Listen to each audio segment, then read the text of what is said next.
Hari ini kita akan belajar tentang bakteri yang meliputi Archaebacteria dan Eubacteria. Archaebacteria berasal dari bahasa Yunani, yaitu archaio, yang berarti kuno. Archaebacteria ini merupakan bakteri primitif yang hidup di lingkungan yang ekstrim, mirip dengan perkiraan lingkungan kehidupan awal di bumi, yaitu seperti sumber air panas dan telaga garam. Berukuran 0,1 sampai 5 mikron. Dinding selnya tidak mengandung senyawa kimia peptidoglikan, bersifat prokariotik. Bentuknya bervariasi seperti bulat, batang, spiral, atau tidak beraturan. Melakukan reproduksi dengan cara pembelahan biner, pembelahan berganda, pembentukan tunas, dan fragmentasi. Archaebacteria digolongkan menjadi 3 kelompok. Yang pertama, metanogen, yang memiliki ciri-ciri dapat membentuk gas metana dengan cara mereduksi karbon dioksida menggunakan hidrogen. Bersifat anaerob kemosintetik, artinya mikroorganisme ini tidak memerlukan oksigen bebas dan dapat menyusun makanannya sendiri dengan sumber energi kimia.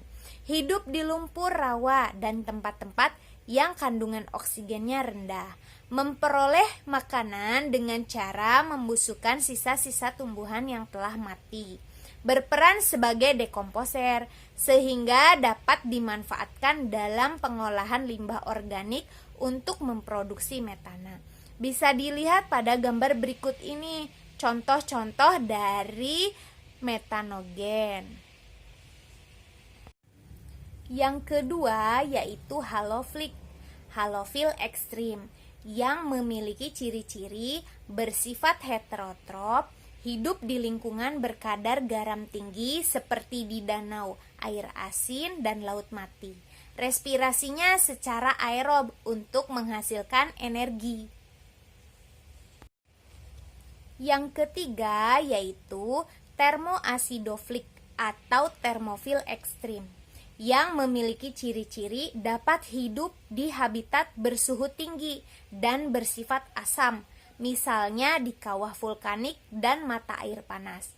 Kemudian memperoleh energinya dengan cara mengoksidasi sulfur. Bisa dilihat pada gambar berikut ini, gambar contoh dari termoasidoflik.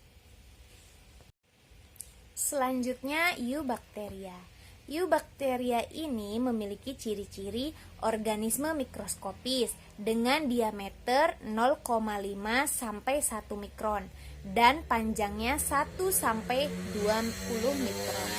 Memiliki dinding sel yang tersusun dari mukopolisakarida dan peptidoglikan. Memiliki inti sel tanpa membran inti atau bersifat prokariotik.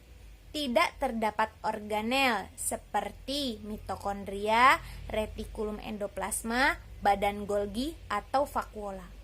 Memiliki DNA berbentuk sirkuler yang disebut sebagai plasmid. Ada yang memiliki flagel dan ada juga yang tidak memiliki flagel. Berkembang biak secara seksual dan aseksual. Perhatikan struktur tubuh sel bakteri berikut ini.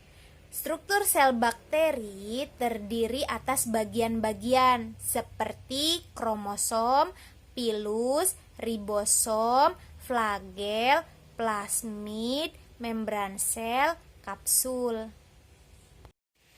Bakteri bereproduksi dengan 2 cara. Yang pertama secara aseksual, dengan cara pembelahan biner. Pembelahan ini merupakan pembelahan dari 1 sel menjadi 2 sel. Disebut juga pembelahan amitosis karena terjadi secara langsung dan tidak melalui tahap-tahap pembelahan sel. Bisa dilihat pada gambar berikut ini. Cara reproduksi bakteri yang kedua yaitu secara seksual, yang meliputi konjugasi, transformasi, dan transduksi. Bisa dilihat pada gambar berikut ini proses-proses dari konjugasi, transformasi, dan transduksi. Berdasarkan perbandingan signature sequence atau urutan basa khas, bakteri dikelompokkan menjadi yang pertama Proteobacteria, yang kedua bakteri gram positif, yang ketiga Spirochaeta, yang keempat Cyanobacteria, yang kelima Chlamydia. Berdasarkan bentuk selnya, bakteri memiliki berbagai macam bentuk, seperti bentuk bulat atau kokus yang meliputi Monococcus, Diplococcus, Tetracoccus, Staphylococcus, Streptococcus, dan Sarkina. Selanjutnya bentuk batang atau basil yang meliputi Monobasil, Diplobasil, dan Streptobasil.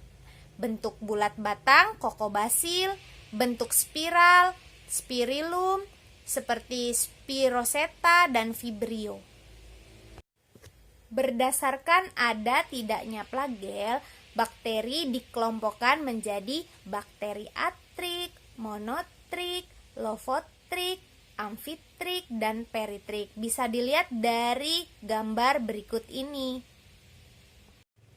Berdasarkan kebutuhan oksigennya, cara hidup bakteri dikelompokkan menjadi bakteri aerob, bakteri anaerob fakultatif, dan bakteri anaerob obligat.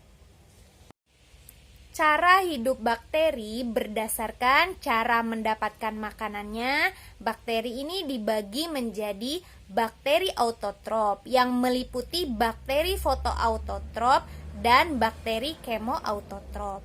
Yang kedua, bakteri heterotrof yang meliputi bakteri saprofit, parasit, dan membentuk simbiosis mutualisme. Sekian penjelasan dari Ibu, semoga dapat bermanfaat.